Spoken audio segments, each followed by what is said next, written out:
3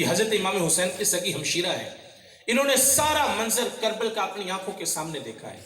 انہوں نے اپنے آنکھوں کے سامنے 6 ماہ کے علی اصغر کے حلق میں پیوست ہوتا ہوا تیر دیکھا ہے. انہوں نے اپنی آنکھوں سے عباس کے قلم ہوتے ہوئے بازو دیکھے ہیں. حضرت زینب نے اپنی آنکھوں کے سامنے علی اکبر کو شہید ہوتے ہوئے دیکھا ہے. اولو محمد کے تڑپتے ہوئے لاٹھوں کو دیکھا ہے. اپنی آنکھوں کے سامنے جلتے ہوئے خیموں کو دیکھا ہے. اپنی آنکھوں کے سامنے امام حسین کا کٹتا ہوا سر دیکھا ہے. اس سر کو نیزے کی کان کے اوپر چڑھا کر کے لہراتے ہوئے دیکھا ہے. یہ سارا منظر اپنی آنکھوں کے سامنے دیکھا. لیکن جب واپس آئی مدینہ میں تو آپ کی ہم جوڑیاں آپ کے پاس ہیں تو کہا کہ زینب ہمیں بتائیں آپ کے لیے سب سے مشکل اور کٹھن وقت کون سا تھا. تو آپ نے جو جملہ ارشاد فرمایا یہ جملہ آپ اپنے دل کی تختیوں کے اوپر لکھ کر جائیے گا اور آج کی محفل میلاد کا یہ پیغام آپ اپنے دامن میں سمیٹ کر لے جائیے گا. انہوں نے نہ صرف اپنی کیفیت بتلائی بلکہ پوری امت کو پیغام بھی دیا. آپ نے ارشاد فرمایا کہ ہمارے لیے سارا وقت ہی بڑا کٹھن تھا, بڑا مشکل تھا, لیکن سب سے مشکل وقت ہمارے لیے وہ تھا کہ جب ہمارے خیموں کو آگ لگی ہوئی تھی اور جگہ نہ ہونے کی وجہ سے ہماری نماز مغرب قضا ہو رہی تھی. یار جو لوگ حضور علیہ السلام سے ڈائریکٹ تعلیم و تربیت حاصل کریں وہ تو نماز کو اتنی اہمیت دیں. حضور علیہ السلام جو صاحب شریعت ہیں وہ تو نماز کو اتنی اہمیت دیں اور ہم نماز کے وقت مسجد کے دروازے کے قریب سے گزر جائیں اور نماز پڑھنا بھی ہمیں نصیب نہ ہو تو بتائیں عشق رسول میں ہمارے رسول کیسے ہمیں قبول کریں گے. حضور علیہ السلام ہمیں کیسے قبول کریں گے. ان کی تعلیمات کو تو ہم نے چھوڑ دیا, ان کی تعلیمات پر تو ہم نے عمل نہیں کیا, ان کے بتائے ہوئے راستے پر تو ہم چلے نہیں ہیں اور ہم کہتے ہیں ہم عاشق رسول ہوتے ہیں. صاحب اگر ہم عاشق رسول ہوتے ہیں تو ان کی تعلیمات کو بھی اپنانا ہوگا. میں یہ نہیں کہتا کہ عاشق رسول وہ شخص نہیں ہے, وہ عاشق رسول ہے, لیکن اس کو سوچنا چاہیے کہ میں کہاں کھڑا ہوں. کہیں آج میں عشق رسول کا دعویٰ کرتا ہوں, کل قیامت کے دن حضور کے دشمنوں کی صف میں کھڑا تو نہیں ہونا پڑے گا. حضور علیہ السلام کے عاشقین میں ہم نے اگر کھڑا ہونا ہے تو پھر ہمیں حضور علیہ السلام کی تعلیمات کو اپنانا پڑے گا. تو ابتدا میں اس امت پر 50 نمازیں فرض کی گئی. یار اگر 50 پڑھنی پڑتی تو کتنی مشقت کا کام تھا. یہ تو رب کا احسان ہوا. اللہ تبارک و تعالیٰ نے ارشاد فرمایا لا تبدیل لکلمات اللہ, اللہ کا فیصلہ نہیں بدلے گا. اور ہم پر کتنا بڑا رب کا احسان ہے. اللہ تعالیٰ ارشاد فرماتا ہے کہ تم نمازیں 5 پڑھنا, میں تمہیں اجر 5 کا نہیں, اجر میں تمہیں 50 کا عطا فرماؤں گا. یہ رب کا کتنا بڑا احسان ہے. کہا الہی میں نے ایک ایسی امت کا تذکرہ پڑھا ہے جو نیکی ایک کرے گی تو انہیں 10 نیکیوں کا اجر عطا فرمائے گا. کہاں ایک ایسی امت ہے, کہا الہی وہ امت مجھے دے دے. فرمایا تلک امت و احمد, وہ تو میرے پیارے احمد کی امت ہے. ہاتھ جوڑ کر رب کی بارگاہ میں عرض کرتے ہیں الہی اگر وہ امت مجھے نہیں دینی تو نہ دے, مجھے ہی اس نبی کا امتی بنا دے, مجھے ہی اس نبی کا امتی بنا دے. یار حضرت موسیٰ کسی عام شخص کا نام نہیں ہے. حضرت موسیٰ علیہ السلام اللہ کے نبی بھی ہیں, اللہ کے رسول بھی ہیں, صاحب کتاب بھی ہیں, صاحب منصب و جا بھی ہیں. اور پھر آج اگر کسی شخص کا کسی وزیر کے ساتھ ڈائریکٹ رابطہ ہو جائے نا تو وہ بھولے نہیں سماتا. فیس بک کا زمانہ ہے, سیلفیاں بنا کر اپلوڈ کی جاتی ہیں, وہ شخص فخر کرتا ہے اپنے آپ پر. اور حضرت موسیٰ علیہ السلام کتنی شانوں کے مالک, کوہ طور پر رب سے ڈائریکٹ ہم کلام ہوتے ہیں, اتنی شانوں کے مالک ہیں, اور وہ کہہ رہے ہیں الہی اگر وہ امت نہیں دینی تو نہ دے, مجھے ہی اس امت میں شامل فرما دے. یار ہم اپنی قسمت پر نازا کیوں نہ ہوں, ہم اپنی قسمت پر کیوں نہ ناز کریں. ہم نے نہ کوئی دعا کی, نہ کوئی آرزو کی, نہ کوئی تمنا کی, ہم نے آنکھیں بعد میں کھولی تھی. مؤذن نے آ کر پہلے مجدہ سنا دیا مبارک ہو تم تو محمد عربی کے غلام بن کر آئے ہو. ہم اس پر رب کا جتنا بھی شکر ادا کریں ہم حق کے شکر ادا نہیں کر سکتے. رب کا کتنا بڑا ہم پر احسان ہے کہ اللہ تعالیٰ نے ہمیں انسان بنایا ہے. 18,000 سے زیادہ مخلوقات ہیں, اگر کوئی اور مخلوق بنا دیا جاتا تو ہم کیا کر سکتے تھے. یہ رب کا کتنا بڑا احسان ہے کہ اللہ تعالیٰ نے ہمیں اشرف المخلوقات بنایا ہے. اور پھر اس سے بھی بڑا احسان ہے کہ اللہ تعالیٰ نے ہمیں حضور کا امتی بنایا ہے. حضور کی صورت میں ہم پر احسان کیا گیا ہے. اور یار وہ کتنا بڑا احسان ہے کہ جس کو میرا رب بھی احسان کہہ رہا ہے. دیکھیں ہر شخص اپنے لیول کی بات کرتا ہے نا,